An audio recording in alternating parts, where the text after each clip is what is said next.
Hello guys, welcome back to my YouTube channel SKM study a way of success. मैं हूं आपका educator Shivam Mishra और यहां पर लेके आया हूं यार निबंध लेखन। जी हां, आप अपने बोर्ड की कॉपी में किस प्रकार से निबंध लिखेंगे कि आपको पूरा का पूरा एग्जाम ना नंबर दे दे, तो आज हम इस वीडियो में पूरी डिटेल के साथ आपको मैं समझाने वाला हूं। सो ये वीडियो बहुत इंपॉर्टेंट है आप सभी के लिए, क्योंकि निबंध एक ऐसा टॉपिक होता है जो कि आपके हिंदी के पेपर में ना ये पूरा पूरा 9 अंकों का पूछा जाता है। कितना? 9 अंकों का। सोचिए कितना इंपॉर्टेंट होता है ये 9 नंबर। अगर बात करें 100 नंबर का आपका क्वेश्चन पेपर होता है, 100 में से ये 9 नंबर मतलब समझ रहे हैं कि इसका 10वां भाग, कितना? 10वां भाग आपका होता है। ठीक है, ये 10वां भाग आपका होता है, तो इसीलिए आपको इसको तैयार करना है। और मैं आपको पूरा डिटेल के साथ समझाऊंगा कि आपको कितने नंबर का पूछा जाएगा, कैसे क्या लिखना है। देखिए, सबसे पहले क्या लिखना है, जब आप पेपर में लिख रहे हैं तो प्रश्नोत्तर संख्या 14 डाल लेना है। उसके बाद क्या रहेगा, पेपर में लिखा रहेगा कि निम्नलिखित विषयों में से किसी एक पर अपनी भाषा शैली में निबंध लिखिए। जैसे किसान जीवन की त्रासदी पर आएगा, मुंशी प्रेमचंद्र की कथा साहित्य में योगदान पर आएगा। ठीक है, उसके बाद किस पर आ सकता है, उसके बाद आ सकता है विज्ञान वरदान या अभिशाप, राष्ट्रीय एकता आज की अनिवार्य आवश्यकता, विद्यार्थी जीवन में अनुशासन का महत्व। तो यहाँ पे मैं जो लिखने का तरीका बताऊंगा वो बताऊंगा विज्ञान वरदान या अभिशाप। इस पर निबंध लिखने का तरीका मैं आज आपको बताने वाला हूँ। तो सबसे पहले जब आप निबंध लिखने की शुरुआत करें तो आप जिस टॉपिक पर लिख रहे हैं वहाँ पर आप हेडिंग में डाल देंगे विज्ञान वरदान या अभिशाप।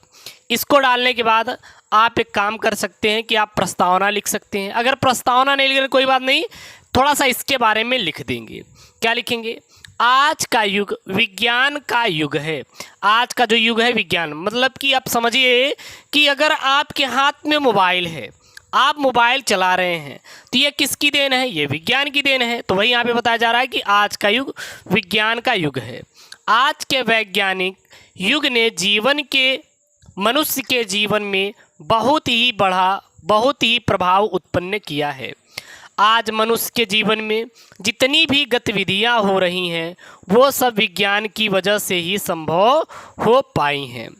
मनुष्य ने जो प्रगति की है उसका इतिहास इस बात का साक्षी है कि वह किसी समय जानवरों जैसा जीवन जीता था, गुफाओं में रहता था। गुफा मतलब जानते हैं, कोप भवन में रहता था। कच्चा मांस और फल सब्जियां खाता था, पेड़ों और पौधों की पत्तियों और छालों के कपड़े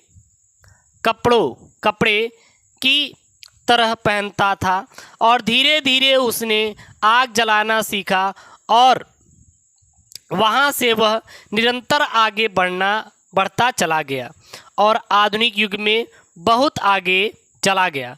मतलब यहाँ पे ये बताया गया कि पहले हमारे जो लोग रहते थे, मनुष्य थे, उनको कुछ भी ज्ञान नहीं था।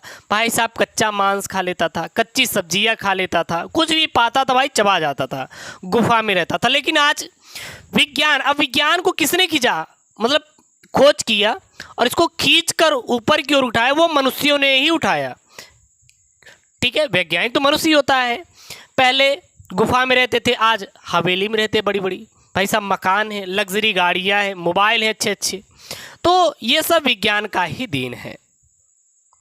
अब यहाँ से देखेंगे कि विज्ञान ने किस किस क्षेत्र में हमें प्रगति दिलाई है। सबसे पहला परिवहन के क्षेत्र में। इस प्रकार से आप लिखेंगे बोर्ड की कॉपी में, ठीक है ना। पहले लंबी यात्राएं दुरूह स्वप्न और मोटर और मतलब दुरूह स्वप्न सी लगती थी। मतलब पहले जो लंबी यात्रा, जैसे कि अगर मान लीजिए आपको जाना है दिल्ली, तो दिल्ली जाना है तो आप अगर सोचते दिल्ली जाने के लिए, तो सोचते थे यार कम से कम 10-15 दिनों का वक्त लग जाता था। लेकिन आज देखिए, आज क्या है, आप दिल्ली सोच रहे हैं जाइए, तुरंत फ्लाइट लीजिए और तुरंत चले जाइए, 1 घंटे में दिल्ली पहुंच जाए। तो अब बहुत ही आसान हो गया है। किंतु आज रेल, मोटर और वायुयानों ने लंबी यात्राओं को अत्यंत सुगम व सुलभ कर दिया है। पृथ्वी पर ही नहीं, आज के वैज्ञानिक साधनों के द्वारा मनुष्य ने चंद्रमा पर भी अपने कदमों के निशान बना दिए। अभी देखिए चंद्रयान 3 जो लॉन्च हुआ था वो चंद्रमा पर पहुंच गया। तो विज्ञान अब बहुत आगे बढ़ चुका है, बहुत ज़्यादा।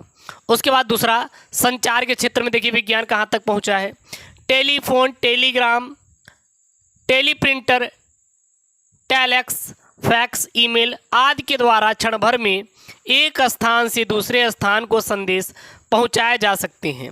रेडियो और टेलीविज़न द्वारा कुछ ही क्षणों में किसी समाचार को विश्व भर में प्रकाशित या प्रसारित किया जा सकता है। उसके बाद तीसरा देखेंगे तो चिकित्सा के क्षेत्र में, तो चिकित्सा के क्षेत्र में तो विज्ञान वास्तव में वरदान सिद्ध हुआ है। आधुनिक चिकित्सा पद्धति इतनी विकसित हो गई है कि अंधे को आँख और विकलांगों को अंग मिलना अब असंभव नहीं है, बल्कि क्या हो गया है, संभव हो गया है। देखो, जिसको आँख नहीं दिखाई देती हो जाता है 3-4 लाख रुपए फूकेगा और फिर उसके पास आँख आ जाएगी। तो पहले नहीं हो पाता था, लेकिन आज देखिए विज्ञान कितना आगे बढ़ चुका है। कैंसर, टीबी, हृदय रोग जैसे भयंकर और प्राणघातक रोगों पर विजय पाना विज्ञान के माध्यम से ही संभव हो सका है। चौथा है खाद्यान्न के क्षेत्र में।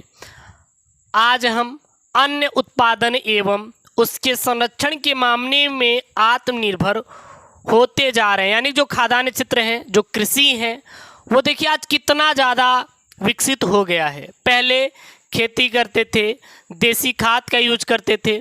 आज ऐसे ऐसे बीज हैं जो कि बहुत ज़्यादा पैदावार होती है। मतलब एक ही पेड़ में देखेंगे तो 2-3-4 किलो धान निकल जाता है। पहले ऐसे नहीं होता था, क्योंकि हाइब्रिड है। आज हम अन्न उत्पादन एवं उसके संरक्षण के मामले में आत्मनिर्भर होते जा रहे हैं। इसका श्रेय आधुनिक विज्ञान को ही है। विभिन्न प्रकार के उर्वरकों, कीटनाशक दवाओं खेती को अत्यंत सरल व लाभदायक बना दिया है। चौथा, उद्योगों के क्षेत्र में, तो उद्योगों के क्षेत्र में विज्ञान ने क्रांतिकारी परिवर्तन किए हैं। विभिन्न प्रकार की मशीनों ने उत्पादन की मात्रा में कई गुना वृद्धि पाई है। दैनिक जीवन में विज्ञान ने किस प्रकार से सहायता की है, तो हमारे दैनिक जीवन का प्रत्येक कार्य अब विज्ञान पर ही निर्भर है। जैसे कि अगर कूटी काटने की मशीन, पहले हाथ से कटाई की जाती थी और आज मोटरों के द्वारा कटाई की जाती है।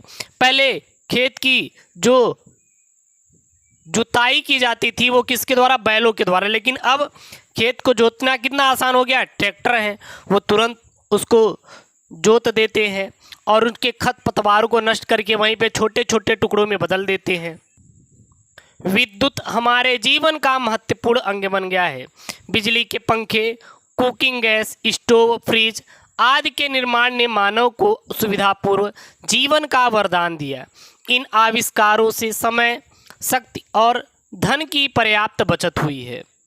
ठीक है, उसके बाद उपसंहार में लिखेंगे। उपसंहार में क्या करना रहता है, बहुत ज़्यादा नहीं, इसके बारे में मतलब आपको बताना है कि क्या इसकी हानियां हैं और कैसे हम इसको और अच्छे से बढ़ा सकते हैं। तो जहां पर विज्ञान मनुष्य के लिए वरदान साबित हुआ है, वहीं पर अभिशाप भी साबित होता है। यह बात मनुष्य पर निर्भर करती है कि वह उसका प्रयोग वरदान के रूप में करता है या अभिशाप के रूप में करता है। विज्ञान एक तलवार की तरह होता है जिससे मनुष्य की रक्षा भी की जा सकती है और उससे अपने आप को हानि भी पहुंचाई जा सकती है। तो यहाँ पे मैंने आपको बताया कि किस प्रकार से आप हिंदी का निबंध लिखेंगे विज्ञान और अभिशाप पर, जो कि आपके बोर्ड परीक्षा में हर साल रिपीट किया जाता है और ये इम्पॉर्टेंट भी है, और इसे तैयार कर लीजिए। और ऐसे ही अच्छे अच्छे वीडियो के लिए यार चैनल को सब्सक्राइब करिए, वीडियो को लाइक करिए और अपने दोस्तों के साथ वीडियोस को क्या करिए, शेयर ज़रूर करें। सो मिलते हैं नेक्स्ट वीडियो में। ओके दोस्तों, थैंक यू, जय Hind, take care, bye bye.